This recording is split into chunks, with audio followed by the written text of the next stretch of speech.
Hi, everyone. I'm Jamie Crawford and continuing this Spotlight series today. So, if you're interested in learning more about it, in the comments below, I'll link a Calendly link so we can get the process started. And it's really just having a conversation, talking with you about what you're interested in, what you provide to others, and just who you are in general is what the goal is for this. And so today I have Sprout with me, and we call her the Jane of all trades. She's a yoga instructor, she's a circus performer, she's a healer, and just the list goes on and on. And so she likes to call herself a certified fool. So I'll let her explain what that means. Well, as we look at the tarot card of the Fool, you note that there's always a dog barking at the heels of the Fool. So my dog is now barking at the door. Hopefully, whoever's passing by will pass on by and she'll stop barking. Sorry about that. So, yeah, I do relate with the tarot card of the Fool. Going on a journey, walking along the edge of the cliff, being fearless. I'm a very fearless person. I like it's new beginnings. It's the zero, new beginnings. Yeah. Also, we've been chatting and I've really enjoyed our conversation. Just kind of warming up to this and getting ready. And we talked about the Fool on the Hill, the Beatles song. So that I love the Beatles. I also am involved or have been involved in a Beatles cover band singing Beatles songs. And, yeah, so I say I was born on the hill and I live there still, as I was a lifelong Portlander and I was born over on the hill and still live kind of on a hill. So I'm the Fool on the hill. That's a little inside joke. I love joking around, and also people like say, "Are you a clown in the circus?" Because I am a little bit funny, you know. I'm like a clown, but I don't like all the makeup. So I don't always wear all the makeup. So I'm a fool instead. Every now and then I like to wear masks a lot because when I'm performing and dancing and doing acrobatics and stuff, my face gets very red and sweaty. So I put on a mask and I don't have to worry about all that makeup.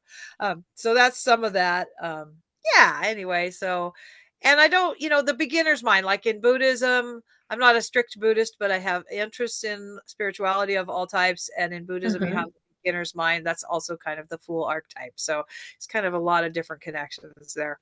Yeah, that's for sure. And that's where that Jane of all trades is, because it's not just about what you do, with the conversations we've had, it's also the way you think, how you process, how you interact with the world is so encompassing. And to me, that's kind of a breath of fresh air. When someone's just walking one line, there's it's hard to find the curiosity. You know, does that make sense? Yeah. Yeah, Yeah. totally. I am super into that. Curiosity. Like I'm okay. So I decided at a point in my life, I'll give a little background too. I've had some head injuries. So I have actually some, we'll say challenges mentally. Okay. I'm not dumb. I actually test pretty high on the, being smart thing. I don't toot my own horn too much on that, but, I have memory problems and I get confused easily. And I have, some extra challenges.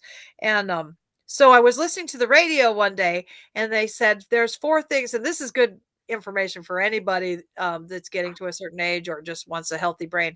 They said there's four things that have been proven to improve neural connections in your brain and improve memory and keep you going as you get older and having a sharp mind. So it's music, Mm-hmm.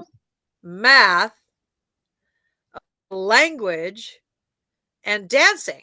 So very specifically, not just listening to music or watching somebody dance, it's playing music, making music, dancing, speaking and learning the new language.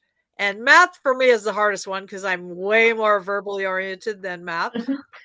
And so what did I do? I went to college. Like I always wanted to, but I needed that little push that it was the time in my life. My daughter was grown. I went to college in my 40s, and I studied music, dance, language, and math. That's like, they're like, well, you want to pick your major? And I was like, well, I want to do, and I joke about this too. I said, I want to do general studies because I want to be a general. And I'm going to get my bachelor. I'm going to go to school and get my bachelor, and I hope he's cute. Right. But anyway, got That's my cute funny. guy, got that part taken care of, got my cute guy. We've been together 12 years and he's still pretty cute. And I'm not quite a general yet, but I really think that those 4 topics, for to be serious, I really think they helped so much with my brain injury. And I still pursue them all the time. I practice Spanish almost every day. I sing absolutely every day. I dance almost every day. And math, I Yeah. I do it when I have to. I do Right. There's the monthly math.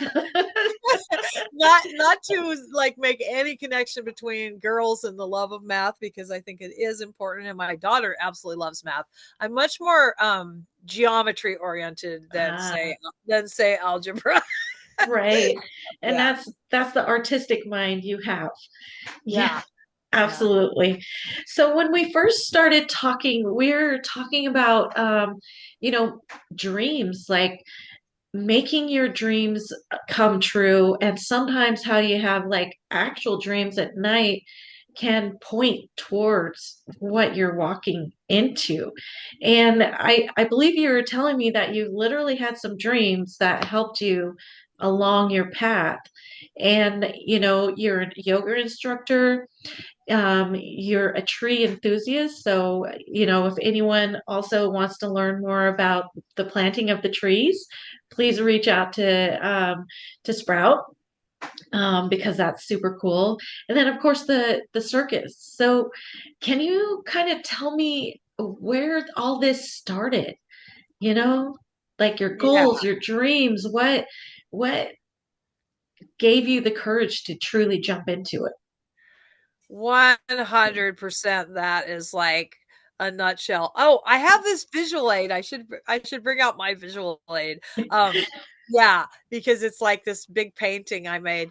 And it kind of shows where all those different ideas connect. And I think of it as being like an umbrella.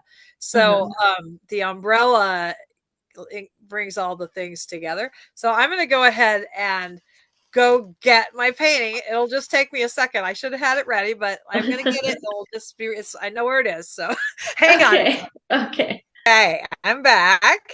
Okay. Hey, look at that. For real. Like you weren't Okay. kidding, umbrella. Okay, tell us more. Okay. So this is the umbrella up here at the top. Uh-huh. And I got to get a nice angle on it here. Okay. That's pretty good. So, yoga and dreams, I call it a nonprofit disorganization because I'm a little bit scattered. And we haven't yet started really making a profit yet with this, but it's all about helping people. So it doesn't have to make a profit. Right. So if this is adversity up here and hard times raining down on you, okay, right? Yoga Uh-huh. and dreams is the umbrella that's going to help you, give you some shelter, okay, in different ways. So that's a big kind of concept. Up here, this is the 12 keys going across there, little keys, if you can see them. Yeah. So I wrote a little book called The 12 Yogic Keys, and it's about how there's different parts of yoga that can really help you follow your dreams and live your best life. And, so there are things like remembering to breathe and exercising and meditation. And I'm not going to name all 12, but that's what that represents. And it says, together we weather any storm. So we work together to build the community to overcome adversity, right? Here, accessibility, very important. It should be accessible to anyone that wants to be a part of it. Over here, dream interpretation is a key because, yes, you do receive messages from your dream that help you know what your direction in life and your purpose is. And I'm very led by dreams. And I also help people understand their dreams by having dream conversation groups. And that's one of the things we offer. And then under the umbrella, it says, make your dreams come true. So here's some different things that are important for a good, healthy, happy life: fitness and wellness, arts and theater, sustainability and community. And here's Hmm. the Sprout Farm. The Sprout Farm is the nickname for this house that I've lived in for 17 years. I may be actually moving out, and it's a big change. I'm super excited and a little nervous about moving to the new place. But that's a long term process. I plan to spend a year moving. I'm not rushing it. Uh-huh. And then Panda Land is the other place. So the new places are Panda Land, and the other one has a secret name.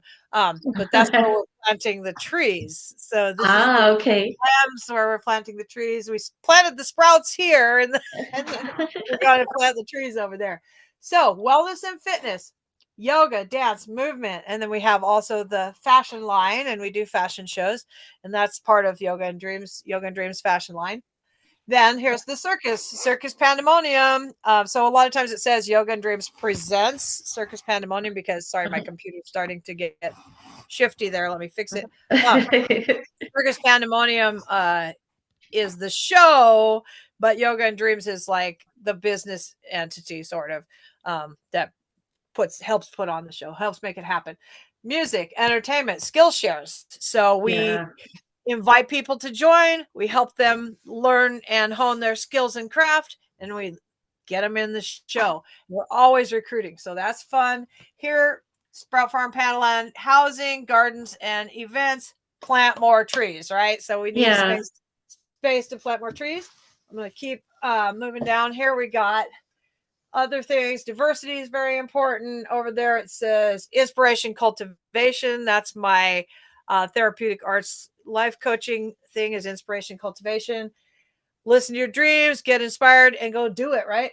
Here's Right. some what do I want to say? Values and ethics that are important to me and to the project. Uh-huh.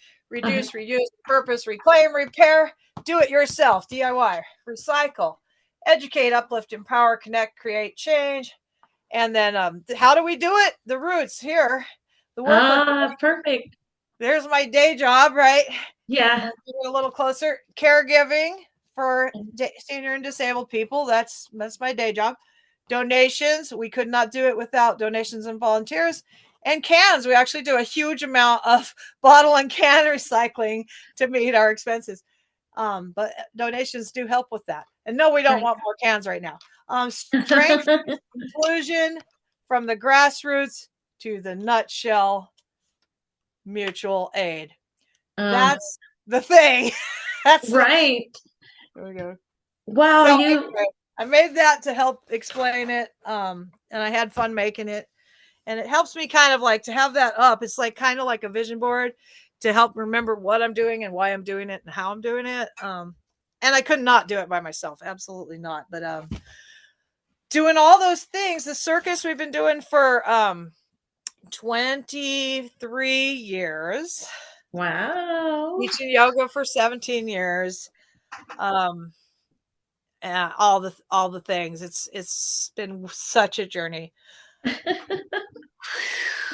Right? You're like, ooh, that's that's beautiful that you have it planned out. Because like I have all these goals, but it's like, okay, I got a goal here, I got a goal here, I got a goal here. So honestly, seeing that in itself is going to help me because it's like, okay, I can see how the umbrella works and breaking it down. So is that something to help you, like, not only you said, inspired and motivated, but to mentally see it like, okay, this is a checkbox here, check it off and whatnot. Yeah, I made it for there was this contest. We were talking earlier also about doing video work, also do a volunteer, show for cable access. Open Signal is awesome. They've helped support the work by providing equipment and space for Uh-huh. some of the things we do. They're super awesome. So that's how I heard about this contest, and I entered it, and I made the visual aid to help me explain, what my project was to try to win this prize by making a video about how we help community, how we help, um, you know, I can't even remember the whole thing, but it was a while back. But so I made that and I made this video, and we didn't win. We didn't win the contest, but we did win by coalescing a lot of concepts and bringing them together, and creating some content that will help us hopefully to promote our projects and get the word out, because like I say, we cannot do it by myself. Also, we've been doing it on a shoestring all these years, shoestring budget, and just trying to level up our budget part of the project so to facilitate the outreach and provide more resources for people. So more skill shares, more plant more trees, all the different aspects, more classes, more dream conversation groups. Just if you, I don't believe in the capitalist idea that a thing has to grow to survive, Right. but I do believe that creating a stronger community, especially now when I don't want to bring politics into it too much, but a lot of people are scared and discouraged by the current political climate, and we want those people to feel safe under our umbrella. We want anyone that has, concerns about being themselves and following their dreams to have someone they can talk to about that, and have a place they can go. And there's this magic that happens. I believe in magic. So when people come together and talk about their dreams, and there's some groups and different ideas around this, but say you tell me about a dream you have, and I say, oh, great, cool. That makes me think of this interpretation. Does that resonate with you? And not only that, you know, maybe I can help you understand your dream, and you can help me understand my dream. So that's the power of sharing dreams. They were meant to be shared. Like we can gain a lot from just analyzing our own dreams, but when we share them, like more comes up, we learn more. And then also, like with life dreams, like when I do dream conversation groups, it's daydreams, night dreams, and life dreams. So you might be Right. there daydreaming going, oh, I really want to go to the beach this weekend. I just really wish I could get away and go to the beach. And oh, but my car's not working, and then you go to sleep and you dream that you fixed your car and it learned how to fly and you flew to the beach, you know, and then you might have this life dream that you've always held sacred in your heart of like going to the beach and organizing beach cleanups, and Yeah. you tell me, okay, here's my daydream, here's the night dream I had, and here's my life dream. And I go, oh, you know what, dude, my car totally works and I want to go to the beach this weekend. And I got some garbage bags. Like, let's go to the beach and do a beach cleanup. And so that sharing between the two people can, or a group is even Mhm. better, can facilitate the outcome, the positive Yes. outcome of the Very dream. much so. Very much so. It's like, and it's not only that, the sharing, the inspiration, the getting together, it also promotes, you considering a different perspective, promoting you. My dog's like, oh, pay attention. Promoting like a healthier mindset and lifestyle too, and it's fascinating how dreams are often overlooked when really they are such a pinnacle to life.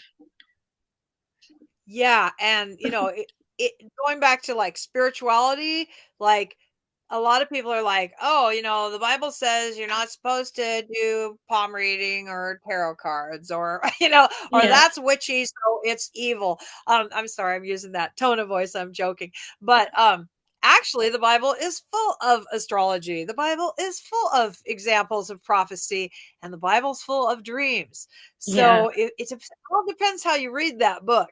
But I believe, and I'm not like a strict Bible thumping Christian type person, although, like I mentioned, I'm interested in all the paths. So I'm interested in Buddhism, Hinduism, Sufi. I'm very into Sufi stuff. Um, but anyway, and I like to learn things about the Bible. So they're like God with the, however you want to imagine that, God is talking to people through dreams. And we just ignore them and think they're not real, or they something made up, or they don't matter. I mean, come on, like it's pretty Right? important stuff. That's if that's how God communicates with us, don't we want to hear what that entity might have to say to us? So I think it's super important. And also I have circus dreams all the time. And Do it's you? probably because I'm like very involved with that energy, but also it's back to archetypes. It's like an age old thing. Circus goes way, way back. And you asked about like, how are all these things connected? Because it seems like all these different things, but yoga and circus are very connected. If you look at the roots of these things, like, trying to become your most flexible, trying to be able to do things with your body that you couldn't do without lots of training and practice, that's yoga. The discipline, the practice, the training, and then being able to do things with your body that are, kind of sometimes outlandish and freaky if you really get into it. That's circus, right? And being able to do acrobatics, that all comes from yoga. And where does that come from? Well, where did it come from? Dreams and imagination, right? Who thought of this idea to do these weird positions with your body and to do this breath and meditation? How far back does it go? And the answer is we really don't know, but at least Right. 4,000 years. Yeah. 4,000 years of on record of yoga and these teachings. And then if you look at the mythologies, the stories, the way yoga came to humans was through a talking fish. Okay, so that's one of my favorite yoga stories is Shiva and Shakti are doing yoga on the riverbank. Now they're god and goddess, and they're doing yoga on the riverbank. And the little fish, Matsya, he came and spied on them, saw what they were doing, and was like, huh. And he went and told people. He wasn't supposed to tell people, but he did. Wow. And that's how the whole tradition of yoga got passed from the deities to the humans. Interesting story. That is interesting. I did not know that. I mean, I haven't studied yoga enough to hear that story yet. So thank you so much for sharing that because those origins are super important. And then now I understand what you mean by how the yoga and circus are connected because it's not just about, you know, breathing and alignment and stuff like that, but there's an entertainment aspect to it. If you're not having fun, then the breathing and the exercise it's not going to last. You know, it's like it's just there for the moment. When you start having fun and joking about it, teaching about it, that's where the lasting aspect is. Or at least that's Well, how I'm seeing it. and there's also like you can sit, in a dark, quiet room and practice meditation or yoga just by yourself. I mean, one of the best times to meditate is actually at night before you go to sleep because it gets you Yeah. so relaxed and just drift right into sleep. And it does actually increase and affect your dreams if you practice that. So you can be alone in the dark, meditating, practicing yoga. But yeah, you get together with some friends and you're doing yoga, it's more fun, you know? It And is. also, not only that, but that group meditation, as you know, as a Reiki practitioner, it's more powerful in groups. And there's an energy. And that goes back to the Bible too. Wherever one or more, two or more are gathered in my name, there am I, right? Like all these Yeah. spiritual teachings are connected. And yoga, like some people are like, oh, yoga's from the devil, yoga's evil. You know, I don't believe that. But Right. you know, Jesus went alone to meditate and talk to God, you He know. did. He did quite often. Quite Yeah. often. Yeah. So Yeah, there's even some theories that, there's that time period between him as a teenager and in his 30s, he was traveling a lot. That's obvious. He was traveling a lot, learning, teaching, whatnot. So that's how I feel. But there's a theory that he went to India and met with a Buddhist, and that's how he learned his healing techniques. Is because he learned Reiki from them and energy management and chakra alignments and all that. But they didn't call it that back then. They probably had different terms for it. And Yeah. and I can't but help resonate with that. It's like what yeah, it makes sense to me. And it Well, was you know that story about how they discovered the Reiki energy and that it was the same energy that Jesus and Buddha were using to do yes, healings. Yeah, I love yes. that. Yeah, that's so Yeah, great. exactly. The And way it's the just symbols passed were in the on. raindrops, the way the symbols fell like rain. Yeah, I love Yeah, that. I'm feeling that right now. Yeah, very much so. And it's interesting. I don't know if it's happened to you, but for me, I've had other symbols, what they call downloaded. I'm not sure if that's really a term I like to associate with it, but other symbols have shown up that have helped with, like, let's say, house clearings or Reiki on animals or certain, heart healing aspects. Has that happened to you where new symbols have kind of popped in? I am really interested in the power of symbols. Yes. And yeah,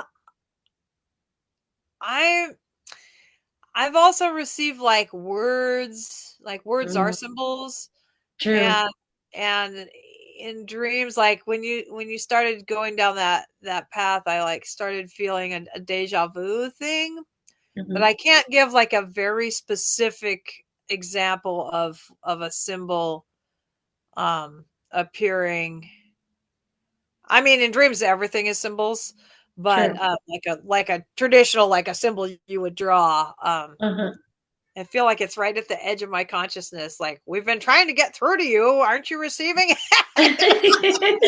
You're like subconsciously, yes, but bringing it forward, that can be hard. That can be hard for but the sure. but the voice that I heard was very clear, and I was teaching yoga to children at the time. And Uh-huh. this is such an important message to me. But you know how you hear voices in your head, and it's usually your own voice. Right. Usually you can recognize it's your own voice trying to tell you something. And maybe your higher self.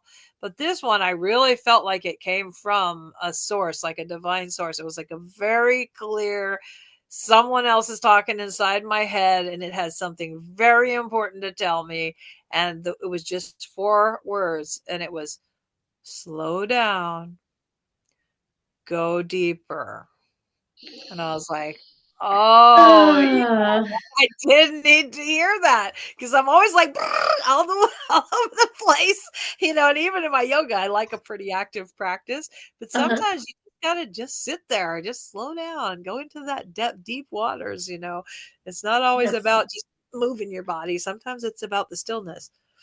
That's true. That's true. And I don't know if this has happened to you, but it's happened to me several times where I'm like moving along, going through the paces and whatnot, and then it's like I hit a wall somewhere, and it's like the universe is literally they're like, well, we've been trying to tell you to slow down, so since you haven't, we're just gonna make you do it anyway. Oh yeah. I mean, like this car accident was that for me because the day after the accident, I was like, I'm fine. I just want to go back to work. I don't want to do a big lawsuit. I just want to walk away from this and I want everything to be fine. I want my car to be fine. I want my body to be fine. Uh-huh. And I've been trying to go on that since it happened, which was, I want to say like September, maybe toward the end of September. I've been like, I'm fine. I don't want to deal with this. I'm fine.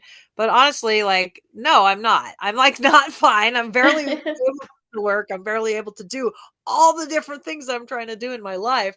Uh-huh. And I haven't really either been able to like really take that much time to just rest and heal. And I know that that's what I actually need, you know. Yeah. But I'm like, no, it's physical therapy to move these boxes. Like it's physical therapy to go to work. And I'm like, yeah, Sprout, what about actually taking a break? You Yeah. know, so And figuring it's that hard stuff to out. do though, it's like, especially when, most our lives is the hustle and bustle, and so actually slowing down, for me, I feel guilty. Like I shouldn't be sitting here.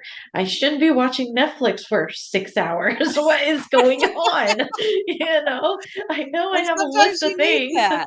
Yeah, Yeah. sometimes you do need that, it's a checking out, like, in a way, watching TV or, say, video games, some people like that, I'm not Yeah. into that, but it's a type of meditation, and as you know, because you're a hypnotherapist, it's a type of hypnosis.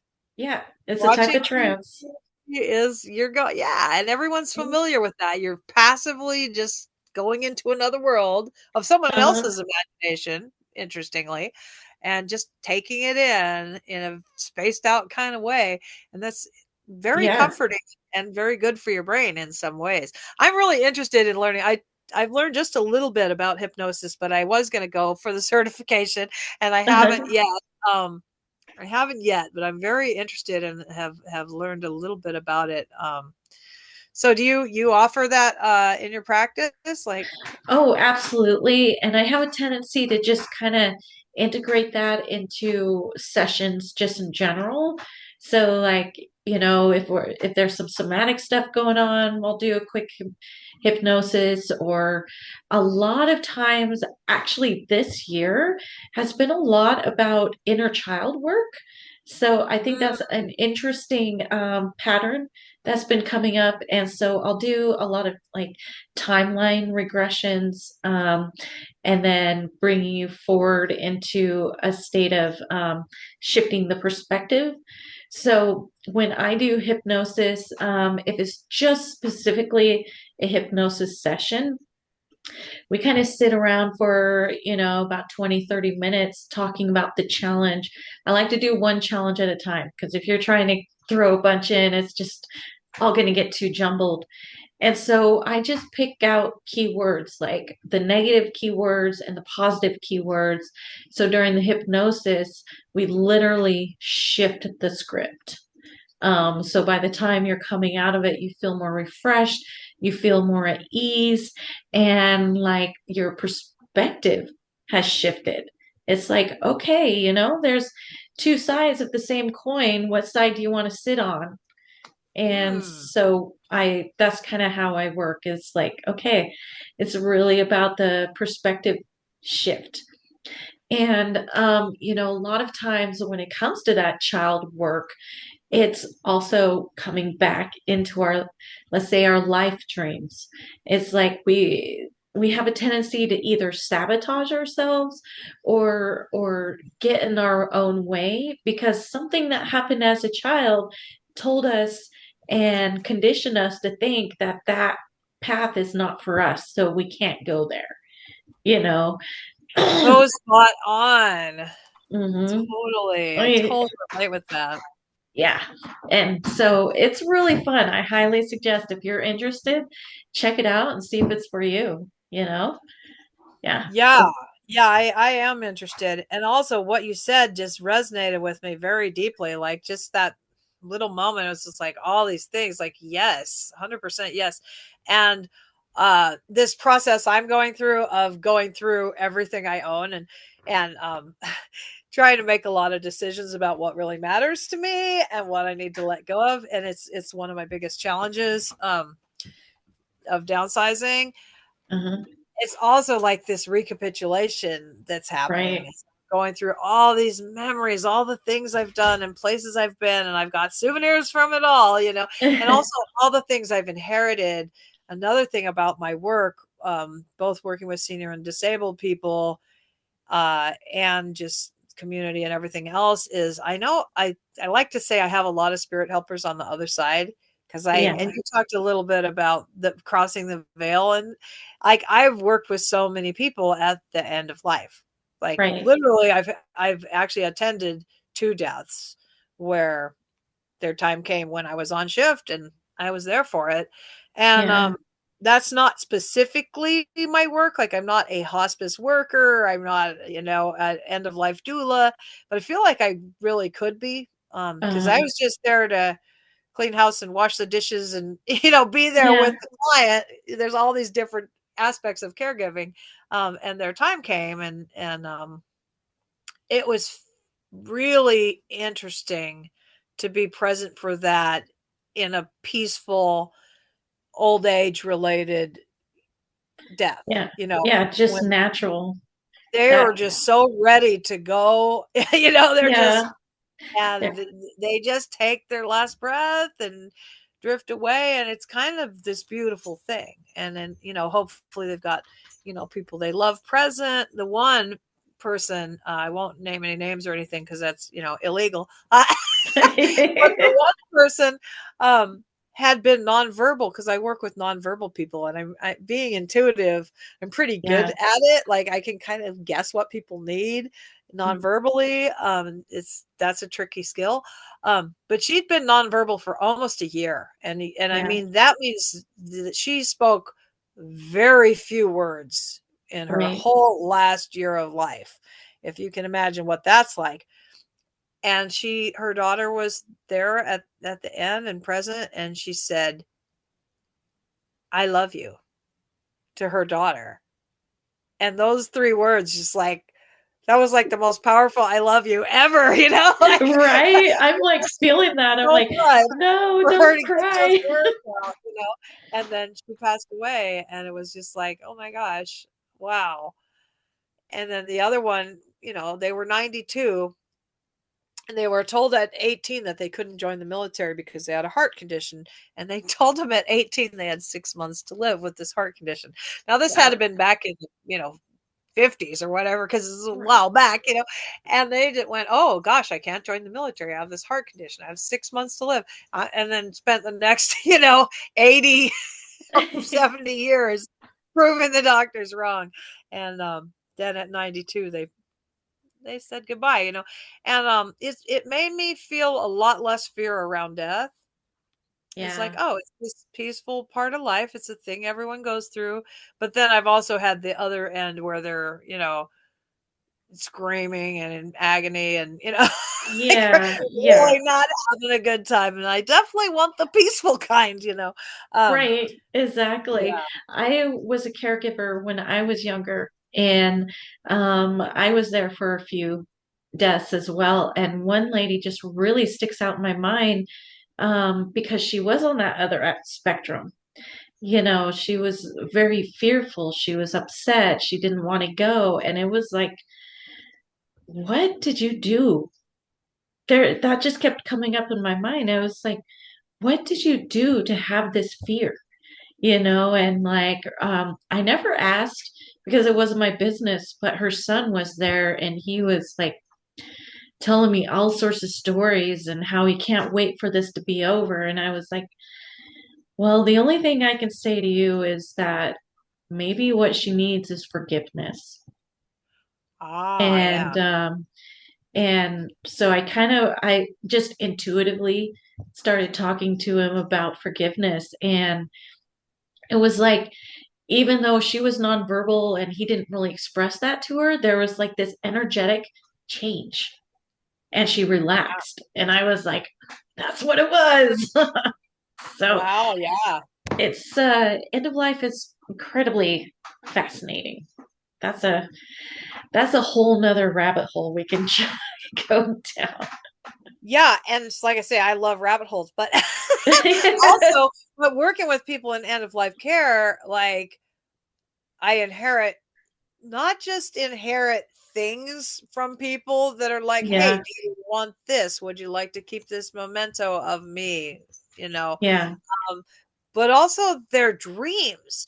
Like several people that I was very close with had these very powerful life dreams that were super meaningful that didn't always get completed.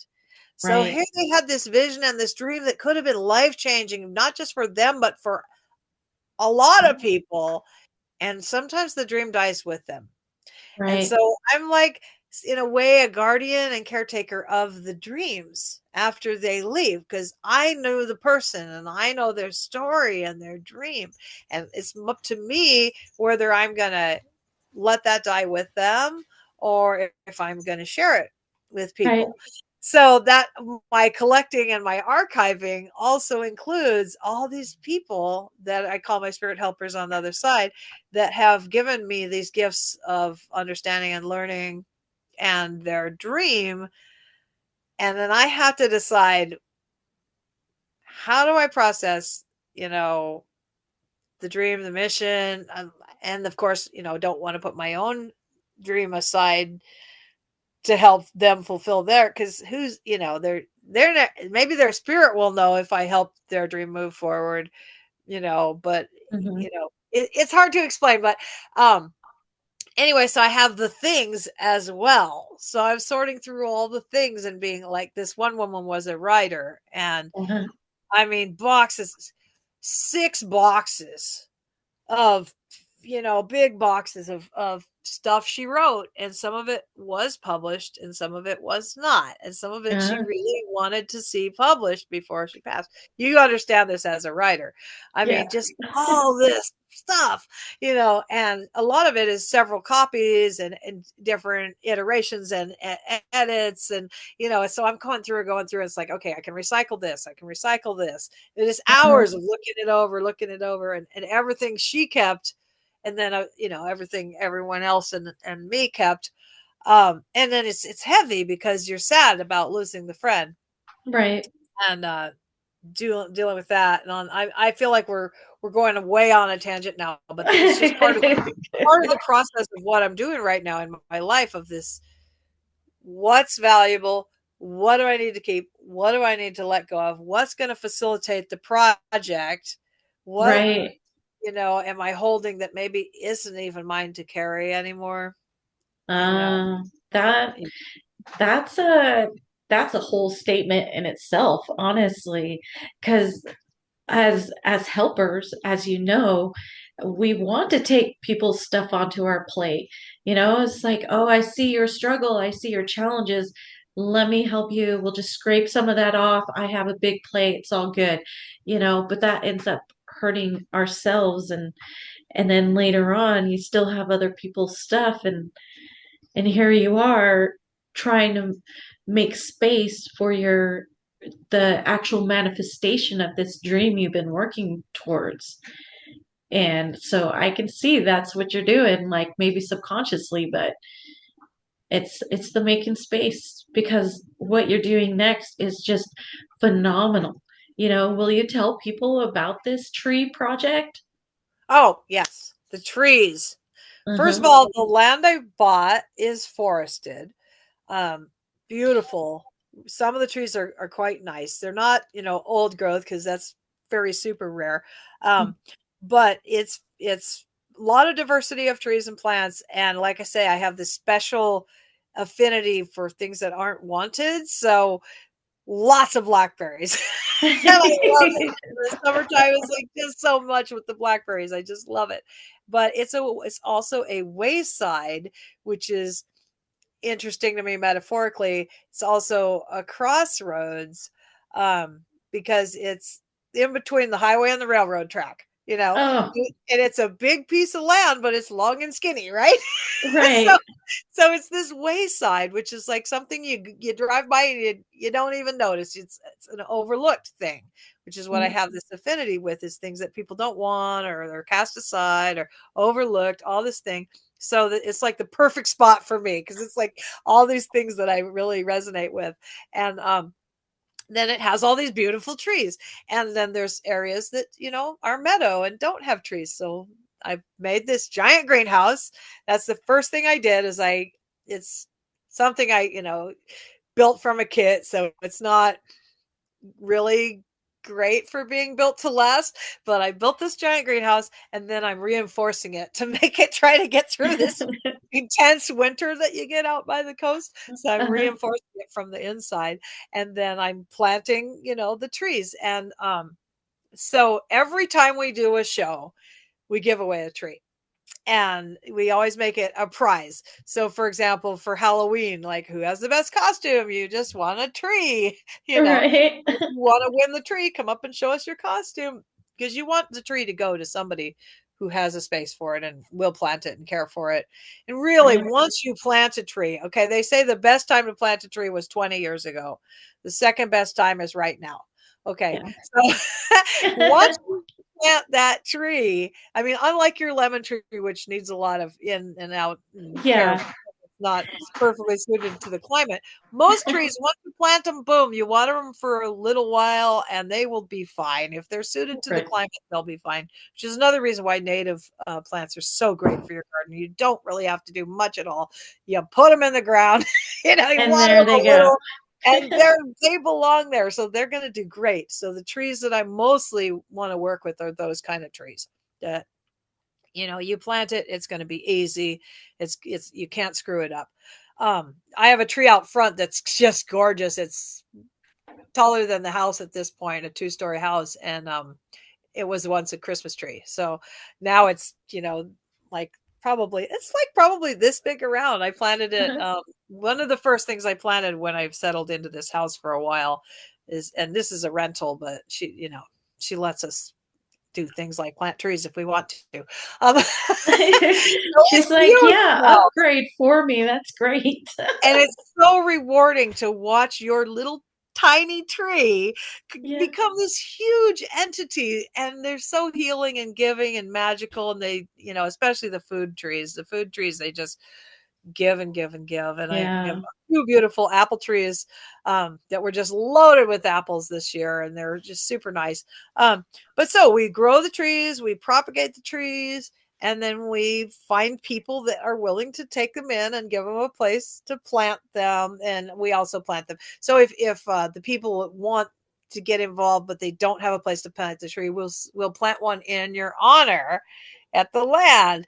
And then when Oh. I speaking of crossing over, when my time does come, I want to either give the land to the Nature Conservancy, probably, Uh-huh. or get some kind of contractual agreement that no one is ever going to cut those trees. I want those trees Yeah. protected. That's my primary reason for purchasing the land, is to protect the trees and grow more trees. And then also, it is also already a protected habitat for salmon. There's big salmon out there. Oh, And so nice. it's a little tiny creek, but those salmon swim all the way up there to spawn. And so that's really magical about it too. And I'm a lifelong Oregonian. I care about, our trees and our fish and all the native people and creatures of this area. And I just want to protect them and give them a place to be in a world that sometimes pushes things out, pushes. Yeah. There's less and less space for people to just be there, for people to explore their imagination and their dreams. Like from such an early age, we're told, you imagine that. That's a lie. Stop Right. Stop making things up. You made that up. Like, Hmm. darn right, I made it up because I'm Yeah. here to be a creative person. That's why I was born. And I think people overlook the importance of imagination. And so I just want to encourage people to use your imagination, Hmm. exercise your imagination, pay attention to your dreams. And if you have a life dream or a daydream, what steps can you take? What people can you connect with that can help you take those steps? And Circus Pandemonium might be some of those people. Yeah, possibly. I mean, Yeah. it's simple as reaching out. It's like, okay, there's a even if it's not like super loud information, the minute you have that small curiosity, that small like, huh, that's an interesting statement or that's interesting, um, that's when you reach out, you know? It's like just reach out, learn more, connect. And like you were saying with your umbrella and the groups you facilitate, there's gonna be connections that manifest and build into bigger and bigger things that people may have relatable dreams or parallel. And I don't know. it all works out. Totally. It really does. Totally. Yeah. Especially when you trust that what's going on in your world is not wrong. That's a big thing. Yeah, and there's so many people that want to tell you it is too. Like I can't even begin to tell you how many people told me I'm crazy for investing my retirement income into this, my life dream. I'm like, Right. what else would I do? Are you kidding? This is my life dream. Do you know how happy I am that I'm manifesting this? And you're gonna tell me it's the wrong thing to do? Right. What, I'm supposed to like just keep on paying rent on a crappy old falling down house the rest of my life, or am I really able to build my castle? you Right. know Right. Exactly. um but people, that's the problem also from a young age, like I was saying, is that there's all these people that try to discourage you. Oh, you want to do this? No, you'll never be able to do that. That'll never work. Like, Yeah. well, actually, yeah, if you just do baby steps and put the effort in, and, yes, you can achieve the thing, no matter who told you you couldn't. And what you said about inner child work and all that, so important. I'm super into that too. And I have another good friend. She does song circles. We're, all into singing, and, singing is a great example of something that in our culture you're told either you can do it or can't do it. Right. BS. BS. If you can talk, you can sing. And if It's you can true. walk, you can dance. And You can even dance in a wheelchair or sitting down if you have, right. use your arms, Yeah. you know. And I think dancing and singing is such an important part of being human that's so squished down by our culture. And there's lots of examples like that. And like I used to get up on the trapeze and I loved it. Now I'm of an age and I've, had these car accidents, etc. I have to accept that I probably will never be a trapeze artist. And, I already did that. It was fun. I'm retired from that. Will I get up there again? Maybe, maybe not. But the point is, I don't want to give up being in the circus. Sorry, barking dog. That's okay. I got one too. Yeah, there, I hear it. You thought here's my dog. But that's enough, Clark. But so now I can sing. I can sing because thank you. All right, buddy. Thank Sonic. you. Your dog said thank you. We'll just both. Okay. I don't know if that was the mailman or what, but anyway, so now I can sing because even if my neck and shoulder aren't letting me get up on a trapeze, I can still sing. And hopefully as long as I have a voice, I'll be out there talking and singing. Very good. Very good. Well, Sprout, our time is coming to an end. Thank you so much for your time today.